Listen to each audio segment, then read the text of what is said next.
La sécurité sociale de l'alimentation a été pensée à partir de travaux de différents collectifs militants et de chercheurs.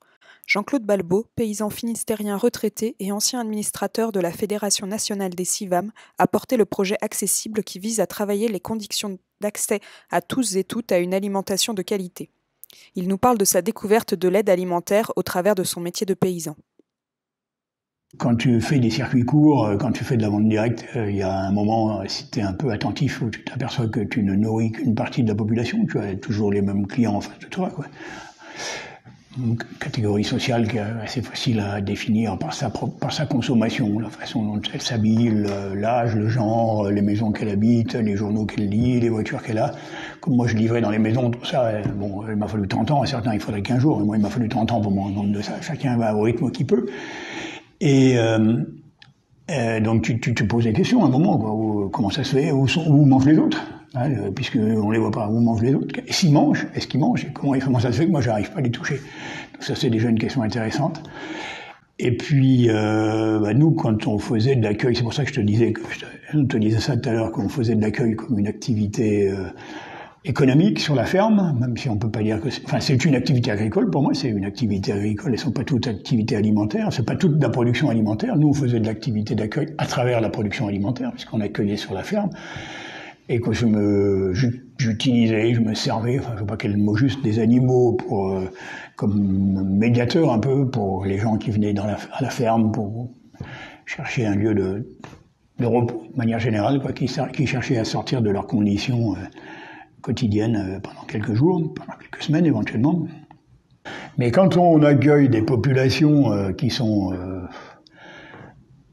dans des difficultés, pour dire des difficultés sociales, parce que c'est vraiment très délicat de caractériser l'ensemble des populations accueillies, je pense qu'il faudrait faire vraiment le détail des choses, mais on va pas le faire. En tout cas, tu constates que la question alimentaire, elle est pas simple à aborder.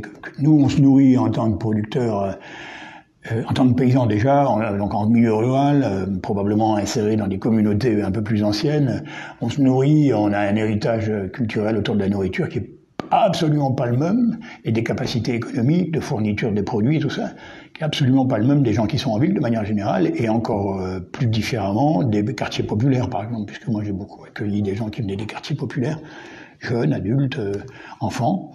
Et t'as tout un tas de questions qui arrivent autour de la table, déjà s'asseoir à table à une heure précise, qui fait à manger, l'homme, la femme, tout ça, mais bon, tu fais la vaisselle aussi, des tas de questions d'ordre très pratique, hein, mais qui prennent en général 15 jours au moins avant d'être résolues, quelquefois avec des gosses 2 ou 3 jours avant que les personnes commencent à manger, oui, ce que tu leur donnes. C'est passionnant. Et du coup, ça t'oblige à te demander encore une fois, comment se nourrissent les gens qu'on ne connaît pas, quoi.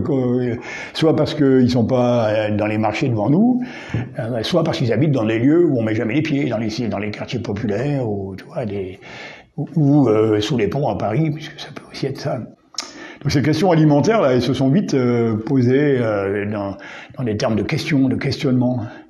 Et il y a maintenant, il y a une bonne dizaine d'années maintenant, on a découvert que une grande partie de la réponse à la question qu'on se posait, de savoir où se nourrissaient les gens qui n'étaient pas devant nous, une grande partie, pas toute, mais une grande partie de la réponse c'était l'aide alimentaire. On est tombé là-dessus. Bon, je pense que la plupart d'entre nous, on avait entendu parler des Restos du Cœur. C'est difficile de dire que tu connais pas les Restos du Cœur. Moi, j'en avais une opinion assez négative parce que je me considérais comme un militant politique avec des intentions de transformation sociale et je voyais pas comment la charité avait quelque chose à voir avec ça, quoi. Donc moi, je donnais pas, moi, au Resto du Cœur, ça m'a disposé. Je donne toujours pas au Resto du Cœur d'ailleurs, mais je donne autre chose maintenant. Et je pense que j'étais pas le seul. On est à s'interroger sur ce que c'était ça. Puis on a vu que l'aide alimentaire était devenue un instrument de politique agricole. Tu vois, on a découvert ça, quoi. C'était vraiment un vaste continent construit au fur et à mesure du temps, depuis la création des Restos du Cœur, à travers l'agrandissement de la banque alimentaire, et qu'on est aujourd'hui, c'est une variable d'ajustement de la production agricole. Il est probable que si tu supprimes l'aide alimentaire aujourd'hui, ou si tu lui donnes une forme réellement de dons, eh bien, l'agriculture, le mode agro-industriel tel qu'il est pratiqué aujourd'hui, va avoir va avoir des problèmes, va connaître des problèmes qu'il connaît déjà, mais va en connaître d'autres. Et ça a été un choc. D'ailleurs, on a découvert en 2010, je pense que c'est en 2010, que l'aide alimentaire a été inscrite comme une activité agricole dans le code rural. Je sais pas trop sous quelle forme, j'ai un peu oublié ça, mais on l'a découvert à la demande du syndicat majoritaire, appuyé par toute la recherche, par tout le complexe agroalimentaire qu'on connaît. Les transformateurs, les distributeurs, tout ce monde-là s'arrangeait bien pour que l'aide alimentaire prenne la forme s'agrandisse et prenne la forme. Et on est toujours dans cette dynamique-là. Aujourd'hui, là, on n'est pas sorti de là. On est à peu près, on est à plus d'1,5 milliard de valeur, là pour le coup monétaire de l'aide alimentaire, qui est pour moitié à peu près du bénévolat valorisé en gros. Hein. Je suis là à la louche parce que les chiffres bougent vite et puis moi j'ai pas une mémoire très fiable. Et pour 400 ou 450 millions, c'est de la défiscalisation, donc c'est de l'argent public. Pour 70-75 millions, c'est directement le FEAD, le Fonds d'aide aux plus démunis, le Fonds européen d'aide aux plus démunis. Donc c'est aussi de l'argent public direct, quoi. Et tout ça pour une valeur, grosso modo, de au minimum 1,5 milliard, je crois. Donc c'est pas rien, quoi. C'est pas rien, hein. L'argent versé l'argent public versé directement au producteur, c'est 9 milliards. Donc 1,5 milliard, c'est quand même pas, c'est pas des queues de cerises, quoi. Donc on a pris contact avec les travailleurs sociaux pour leur demander si eux connaissaient l'aide alimentaire, savaient ce que c'était. Évidemment qu'ils connaissaient, c'est eux qui prescrivent l'aide alimentaire. Tu ne peux pas être bénéficiaire de l'aide alimentaire si tu n'as pas un travailleur social qui dit que tu as le droit de le faire. Donc il faut que tu ailles trouver un travailleur social. Il y a des dispositifs, il y en a 50 000, non pas 50 000, mais un certain nombre. Tu te présentes et tu dois décliner ton père, nom de ta mère. Enfin, c'est des choses dont on n'avait pas idée. Tu dois te mettre à poil pour pouvoir bénéficier de l'aide alimentaire jusqu'à fournir tes relevés de compte dans certains cas et on te dit ah bah oui d'accord, mais non seulement on te dit bah oui vous pouvez bénéficier de l'aide alimentaire parce que vous n'avez pas les moyens de le faire, ça tu le sais toi, mais eux il faut qu'ils le sachent et ils te le disent au cas où tu l'aurais oublié. En plus là on te dit ah ouais mais vous avez vu là vous achetez du tabac, mais peut-être que vous pourriez acheter autre chose que du tabac, oui, et ça commence tout de suite immédiatement ça vient. Et on est dans une politique totalement destructrice et de désocialisation des individus.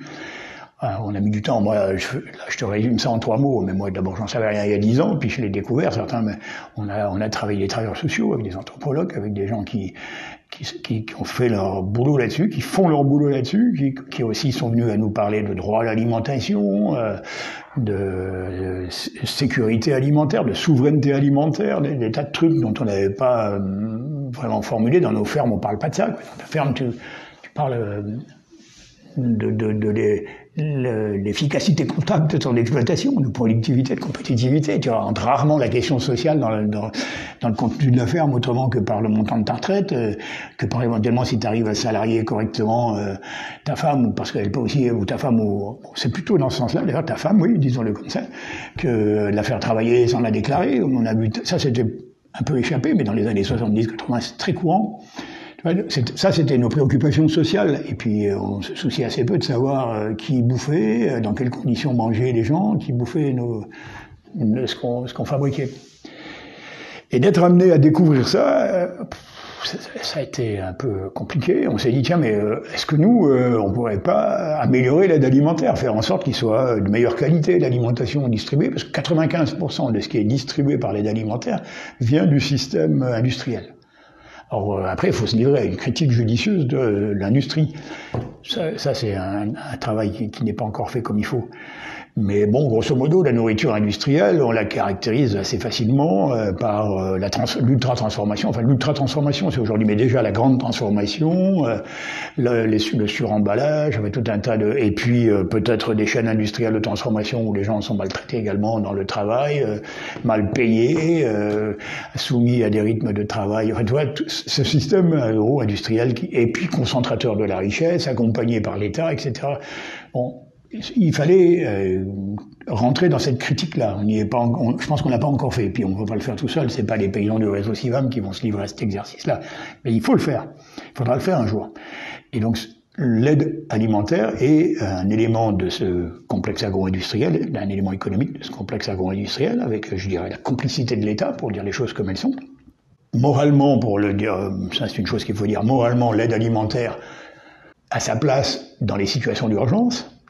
Un peu ce que disait Coluche probablement, un peu sans doute ce qu'avait dit l'abbé Pierre dans un autre domaine dans les années 50 pour ce qui concernait le logement. Et donc on pourrait considérer, bon an mal an, qu'en France, entre 500 000 et 1 million de personnes aujourd'hui, pour une raison conjoncturelle, sont dépendantes de l'aide alimentaire. Et pourquoi ça serait pas l'État, effectivement, qui assurerait cette aide-là? Moi, ça se discute, hein, mais c'est pas ça qui me choque. Or, ce qui me choque, c'est qu'aujourd'hui, on est devant 8 millions et demi de personnes, enfin 8 millions, entre 8 millions et 8 millions et demi, à vrai dire, on n'en connaît pas grand-chose, entre 8 millions et 8 millions et demi de personnes qui ont affaire à l'aide alimentaire, dont certaines quasi quotidiennement, sans doute 4 à 5 millions, et dont certaines sur un très long terme, voire 2, voire 3, voire 4 ans. Donc on peut même penser à un moment que c'est toute leur vie quoi, qu'elles ont. Alors là, on est totalement dans autre chose que l'urgence. On voit bien qu'on s'est installé dans une situation qui n'est plus morale. Si on parle d'économie morale, alors là, on n'est plus, enfin, de mon point de vue, on n'est plus dans la morale. Et là, ça commence à poser des questions intéressantes, d'autant plus que nous, on se vante, on se gargarise d'être sur nos exploitations quelque chose qui relève de la durabilité, de la soutenabilité. Donc, il y a aussi dans cette soutenabilité la capacité à venir défendre ton mode de production publiquement, d'être capable de discuter de ce que tu fais, de justifier de ce que tu fais par rapport au public. Et là, comment tu fais pour justifier que tu n'es pas capable de nourrir tout le monde, grosso modo, quoi. C'est un peu ça, sachant qu'on te paye en plus pour produire, parce qu'on te paye largement, 9 milliards et demi, tout de même, c'est pas rien, hein, donc 9 milliards d'aide publique, d'aide directe, parce que l'aide publique est bien plus que ça, d'aide directe aux revenus. Donc, moi, il me semble que, voilà, on est tombé là dans une question d'ordre politique et moral, de politique morale, enfin comme tu voudras, d'économie morale, de tout ce que tu voudras, dont on n'est toujours pas sorti, dont on commence à avoir, dont on n'est pas sorti ici, justement, et je pense que c'est là qu'on va en venir, parce que vu l'intitulé du travail que vous menez, je pense que voilà, on peut en sortir quand on en arrive à parler de sécurité sociale alimentaire. Mais entre le moment où tu te poses la question et le moment où on en arrive là, il s'est passé 10 ans quasiment, et c'est très long, et je pense que c'est assez difficile de faire plus court. Nous, aujourd'hui, avec les connaissances minimes, certes, mais les connaissances qu'on a acquises là-dessus, on peut sans doute permettre à d'autres d'aller plus vite, à d'autres paysans, à d'autres producteurs, de faire de la formation, de l'information, dans les formations professionnelles, l'intervention. C'est ce qu'on essaye de faire, hein, c'est ce qu'on est en train de mettre en place. On peut permettre à d'autres d'aller plus vite, de passer les marches un peu plus vite qu'on l'a fait, mais nous, on a vraiment mis 10 ans, dont les 4 dernières années, quasiment, pour ce qui me concerne, à temps plein, et puis avec des salariés du réseau derrière nous. C'est un peu ça qu'on a fait, quoi.